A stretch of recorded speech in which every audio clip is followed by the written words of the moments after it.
Hello সবাইকে, আসসালামু আলাইকুম। কেমন আছেন আপনারা সবাই? আশা করি যে যেখানে আছেন ভালো আছেন, সুস্থ আছেন। তো আজকে আপনাদের সাথে একটা অন্যরকম রেসিপি শেয়ার করব। সেটা হচ্ছে মুরগি, পোলট্রি মুরগির চামড়া যেটাকে বলে। অনেকেই কিন্তু খান না, আপনারা এইভাবে করে অবশ্যই রান্না করে খেয়ে দেখবেন, খুব ভালো লাগবে। তো মেইন রান্নায় চলে যাই। তো এই মুরগির চামড়াটা আমরা সুন্দর করে ধুয়ে পরিষ্কার করে ছোট ছোট পিস করে কেটে নিয়েছি। আজকে আমরা এই মুরগির চামড়াটা পাতাকপি দিয়ে রান্না করব। মানে পাতাকপিটা সিদ্ধ করে পানি ফেলে দিয়ে ঝরা দিয়ে তারপরে এটা দিয়ে রান্না করব। তো একদম অন্যরকম একটা রেসিপি, অবশ্যই আপনারা দেখতে থাকুন এবং সঙ্গে থাকুন। তো পাতাকপিটাও জিরি জিরি করে কেটে নিয়েছি। আর এবার চলে যাই মশলা উপকরণে। তো এখানে মশলা উপকরণ আমাদের মাংসে যে মশলাগুলো লাগে তো সেগুলোই আছে। তো আমরা দেখে নিই। প্রথমেই আছে হলুদ গুঁড়া, তারপরে আছে লবণ, জিরা বাটা, আদা বাটা, রসুন বাটা, তারপরে আছে তেজপাতা, এলাচ, দারচিনি, লবঙ্গ এবং দুটো গোলমরিচ, আর আছে মরিচের গুঁড়া। যে যেমন স্পাইস খাবেন সে তেমন স্পাইস অ্যাড করবেন। আর এখানে আছে পেঁয়াজ কুচি, কাঁচামরিচ কুচি, মানে কাঁচামরিচটা ফালি, আর আছে টমেটো কুচি। আজকে আমরা টমেটো ইউজ করব।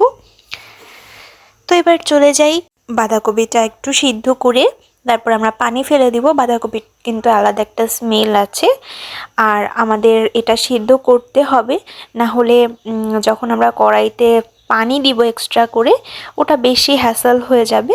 তো যার কারণে আমরা এখানে প্রথমে বাঁধাকপিটা সিদ্ধ করে পানি ফেলে দিব, যাতে স্মেলটাও চলে যায়, হালকা সিদ্ধও হয়ে যায়। মশলা কষিয়েই আমরা এটাকে খুব তাড়াতাড়ি রান্না করে ফেলতে পারি, একদম খুব ঝুট ঝামেলা ছাড়াই, বেশিক্ষণ লাগবে না। আর যদি আমরা এটা সিদ্ধ না করি এটার আলাদা একটা স্মেল থেকে যাবে এবং রান্না করতে একটু সময় লাগবে। তো এখানে আমরা সিদ্ধ করতে বসিয়ে দিয়ে চামড়াটাকে একটু অল্প একটু রসুন বাটা, একটু হলুদ গুঁড়া এবং 1 চির মতো লেবুর রস ইউজ করব, যাতে আমাদের যেই চামড়াটা আছে সেটা একটু মানে মুচমুচা হয় এবং কোনো ধরনের কোনো ব্যাড স্মেল না থাকে। সেই জন্য আমরা লেবুর রসটা ইউজ করছি, আপনারা চাইলে স্কিপও করতে পারেন। তো এখানে একটা লেবুর রস, মানে 1 চির লেবুর রস আমরা ইউজ করছি। এটাকে সুন্দর করে তেলে ভেজে কড়কড়া করে ফেলবো একদম, যাতে খেতেও ভালো লাগে এবং একটা অন্যরকম টেস্ট আসে।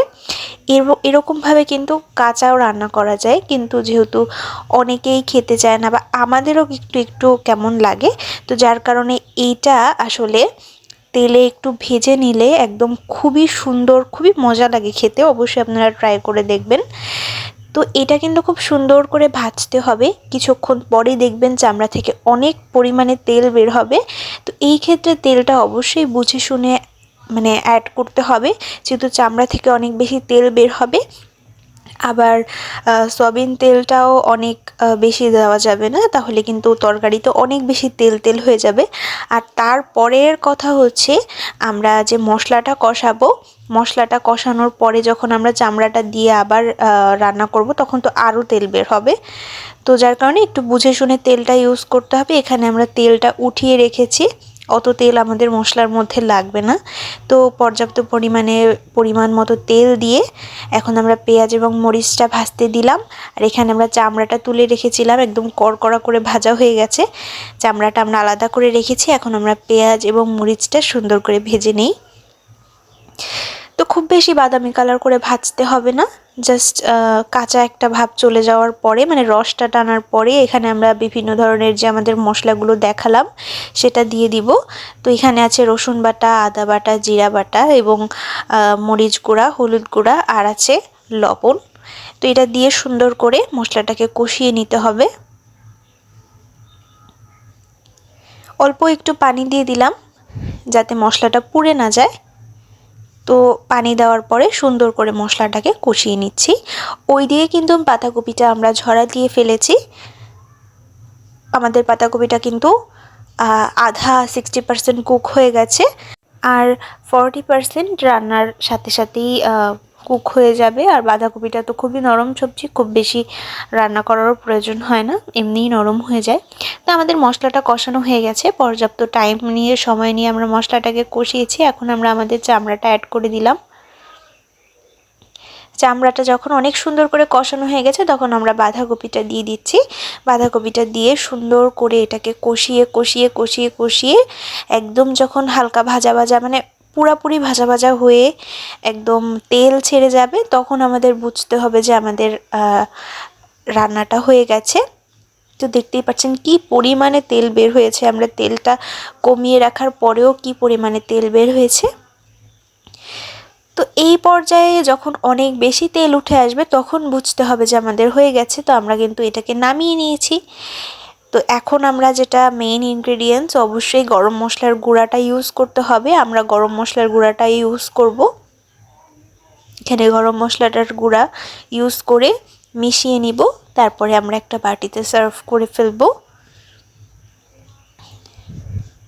তো এখন আমরা এটাকে বেড়ে নিই। খুব সুন্দর লাগছে কিন্তু। হ্যাঁ, পাতাকপিটা একটু বেশি দিলে খেতে ভালো লাগবে, মানে খুব ভালো লাগে পাতাকপিটা যখন মাখা হয়। এখানে কিন্তু চামড়াটা অল্প মনে হচ্ছে, বাট যখন আপনারা ভাত দিয়ে মাখবেন তখন পাতাকপি এবং চামড়াটা যখন বাইট পড়বে মুখের মধ্যে খুব ভালো লাগবে খেতে। খুব ভালো লেগেছিল। তো আমাদের ভিডিওটি আজকে এই পর্যন্তই। ভালো লেগে থাকলে অবশ্যই আমাদের পাশে থাকবেন। Thanks for watching this video.